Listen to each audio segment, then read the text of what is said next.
Son 2 gündür Suriye'de fena şeyler oluyor. Öncelikle Halep'te Eşrefiye ve Şeyh Maksut mahallelerinde Suriye ordusu kontrolü sağlamıştı. Buradan sonra artık Fırat'ın doğusunda bir tek Tapka'ya kadar olan kısım kaldı. Ve Suriye yönetimi işin açığı çok aceleci görünmüyordu. Hatta ben Halep tamamen temizlendikten sonra Suriye yönetimi yeniden müzakerelerle vakit kaybedecek diye düşünüyordum. Çünkü çok oturaklı davranıyorlar. Çok sakin, çok profesyoneller. Bu yüzden de sanki çok hızlı ilerlemeyecek gibilerdi ama bakın bir gün içerisinde şu taralı alanın tamamını Suriye ordusu YPG'nin elinden aldı. Yani muazzam bir ilerleme var. O yüzden şimdi hızlıca bunun nasıl olduğunu bir konuşalım.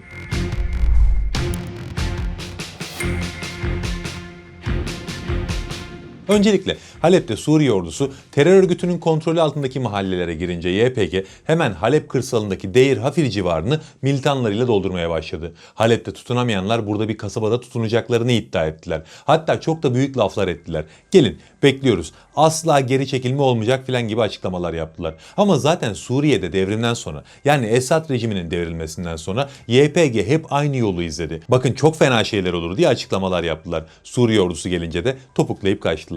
Şu ana kadar YPG hiçbir yerde Suriye ordusuna ciddi bir karşılık veremedi. Düşünün ki bu heriflerin elindeki silahlar şu an hala Suriye ordusunun elinde yok. Amerika oraya on binlerce tır silah yığdı ama şu an bırakıp kaçıyorlar. Suriye ordusuna ganimet oluyor o silahlar.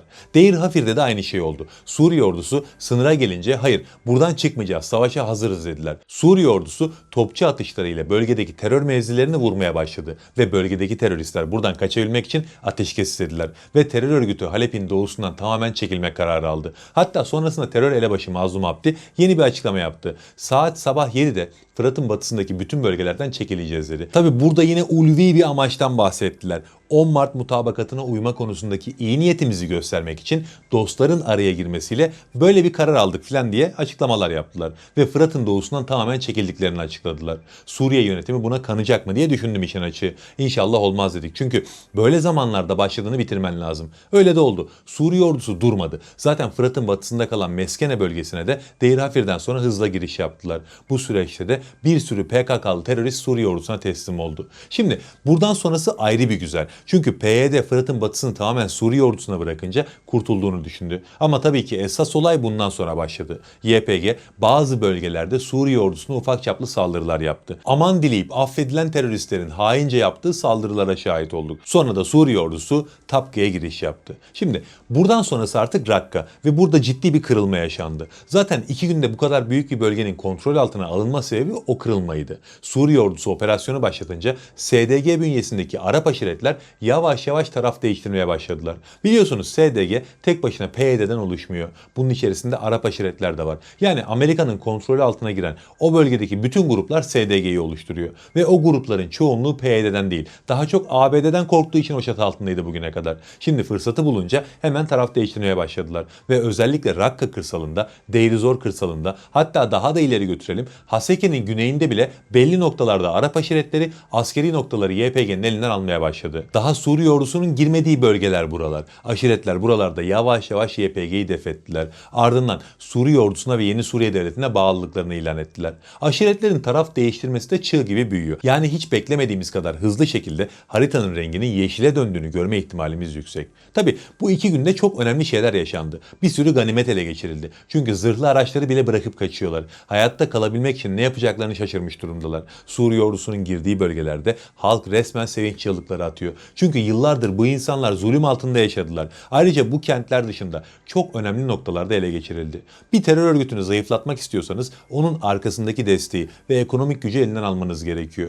YPG'nin arkasındaki güç ABD'ydi. Arkasından çekildi. Sonra İsrail onlara sahip çıktı ama onlar da şu an olanlara ses çıkarmıyorlar. Yani onlar da bunları sattı. YPG'nin elinde bir tek güç kaldı. O da petrol ve doğalgaz. Ki bu saatten sonra zaten onları da satamazlar. Ama yine de dediğim gibi ellerinde kalan buydu. Şimdi yavaş yavaş bunları da ellerinden alıyor Suriye ordusu. Mesela Deir Zor'un doğusunda El Ömer petrol sahasıyla Koniko doğalgaz tesisini YPG'nin elinden aldılar. Bunlar çok önemli. Çünkü El Ömer Suriye'nin en büyük petrol alanı. Koniko gaz sahası ise bölgedeki elektrik üretiminin merkezinde yer alıyor. YPG bu iki yeri kaybederek ekonomik anlamda o kadar büyük bir kaybı uğradı ki sadece bu iki saha tek başına bu terör örgütünün dağılmasına yeterli. Tabi şimdi bu sahaların öneminden bahsedince bahsedince insanın aklına burada büyük çatışmaların yaşanmış olma ihtimali geliyor. Muhtemelen burayı ellerinde tutmak için bayağı çaba sarf etmişlerdir diyor insan. Ama öyle bir durum kesinlikle söz konusu değil. Bu kadar kritik bir bölgeyi bile bırakıp kaçtılar. Çok küçük çaplı çatışmalar yaşandı ve kısa bir sürede buldukları ilk gedikten kaçarak uzaklaştılar. Bu iki enerji sahasını bırakma şekilleri bile zaten örgütün artık devam edemeyeceğini bize göstermek için yeterli. Dağılma sürecine girdiler. Zaten dediğim gibi Arap aşiretleri birer birer Suriye ordusuna destek ilan ediyor. Arap aşiretleri çekildikten sonra da YPG'nin kayda değer ciddiye alınacak bir gücü kalmıyor.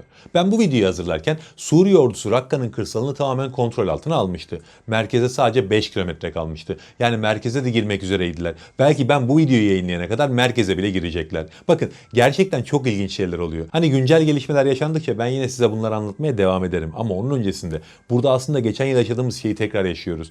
12 günde bitmez denilen Esad zulmünü bitirdi bu adamlar. Şimdi de bir haftada YPG'yi rezil ettiler resmen. Güle oynaya yıllardır YPG'nin tahkimat yaptığı, tüneller kazdığı yerleri birer birer alıyorlar ve zorlanmıyorlar. Daha da önemlisi şu, bu süreç içerisinde ben çok ciddi bir Türkiye desteği bekliyordum. Yani bizim insansız hava araçlarımız, savaş uçaklarımız vızır vızır çalışacaklar diye düşünüyordum. Çünkü 10 binlerce tır silah ve neredeyse 10 yıllık bir hazırlıktan bahsediyoruz. 4 tane çocuğa şu sokağa tutacaksınız hazırlık yapın deseniz, 10 yıl verseniz emin olun o sokağa günlerce giremezsiniz. O çocuklar öyle hazırlık yaparlar. Bunlar da bu kadar zamandır hazırlık yaptıkları için diyordum ki Türkiye çok ciddi destek verir. Çünkü Suriye'nin ordusu şu an hazır değil. Daha elinde hava gücü yok mesela. Ama bir şey unutmuşum ki karşıdaki unsur YPG. Aynı İran gibiler. Atıp tutmaya gelince sınırları yok. Hatta bugün Rakka'nın kırsalı kontrol altına alınmış. Artık merkeze operasyon başlatmak için bekliyor Suriye ordusu. Bu durumda bile bu YPG'nin Türkiye'deki destekçileri Twitter'da bir oda açmışlar. Mazlum Abdi'nin seferberlik emrinin beklendiğini filan anlatıyorlardı.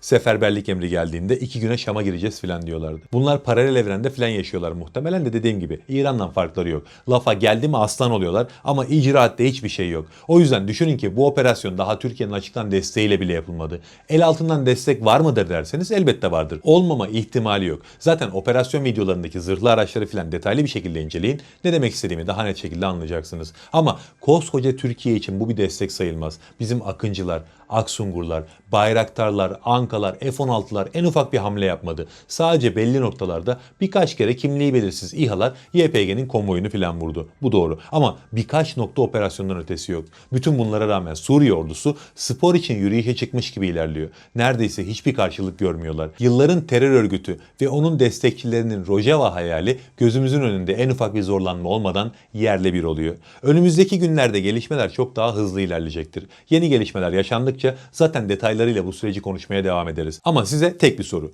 Suriye ordusuna bir de sadece hava gücüyle Türk ordusu destek verseydi Suriye'de neler yaşanırdı? Cevabınızı yoruma yazarsınız. Allah'a emanet olun.